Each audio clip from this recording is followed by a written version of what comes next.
Hey friends, welcome to another vlog video to let you have a small look at what is happening behind the scenes. Yesterday I checked my Spotify statistics, as I do from time to time, and I noticed that in the past weeks quite some streams came from a playlist called Music for Dogs. And while that put a lot of great pictures in my head of different dogs sitting there with headphones and listening to fingerstyle guitar, it also made me feel just a tiny bit queasy because these pictures don't really align with how I imagined being a musician when I was starting out. Of course, dogs are still a very small percentage of my audience, but it made me wonder who I'm actually playing for when my music is listened to online. So I looked into those Spotify statistics again, and it turns out the biggest part of streams actually comes from playlists, Spotify radio, and autoplay.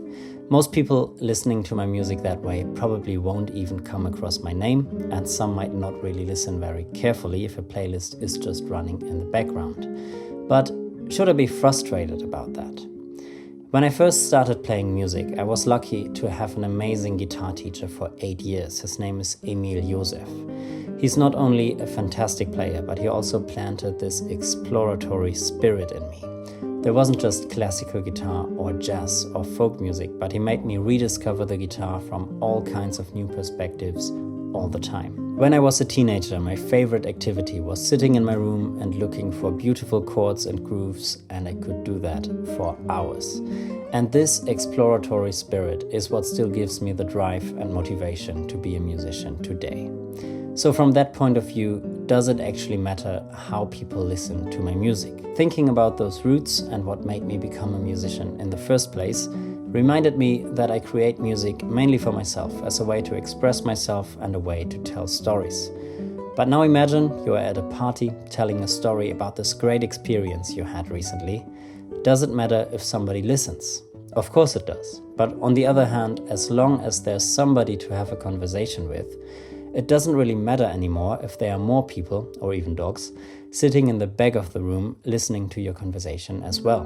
In terms of music, it's a similar thing. There are two groups of audiences: dedicated listeners who already know you and who you over time build a community with, and more passive listeners who, at least since streaming took over, might be the far bigger group nowadays. And while many of the more passive listeners might stay in that group, once in a while someone might enjoy a song, look up your name, your website, come to a concert, maybe buy a CD or LP, and since then be a much more dedicated listener instead.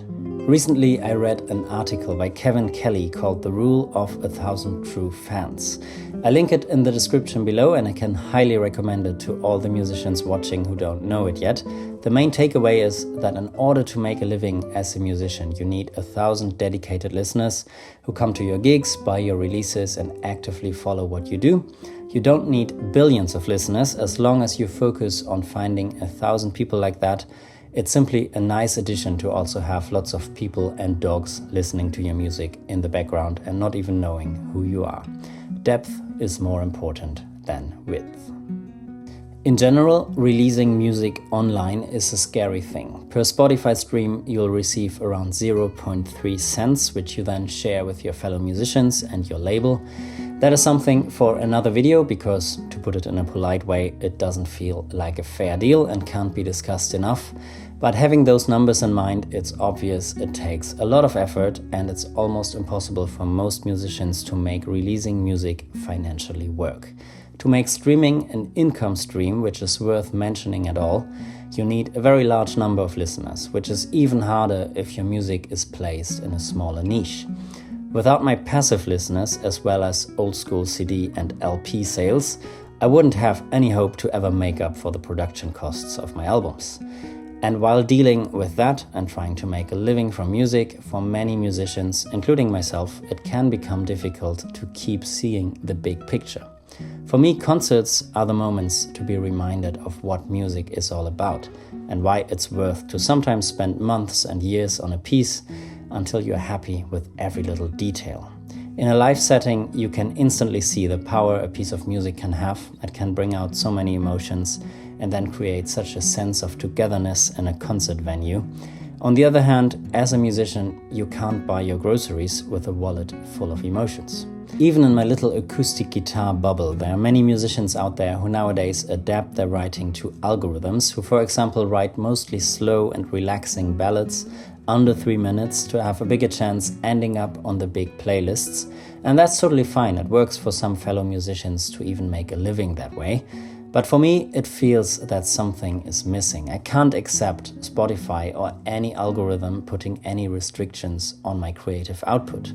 If you adapt to what works on the platforms, we have to make a difference between content that is produced in a way those platforms require and authentic creative art.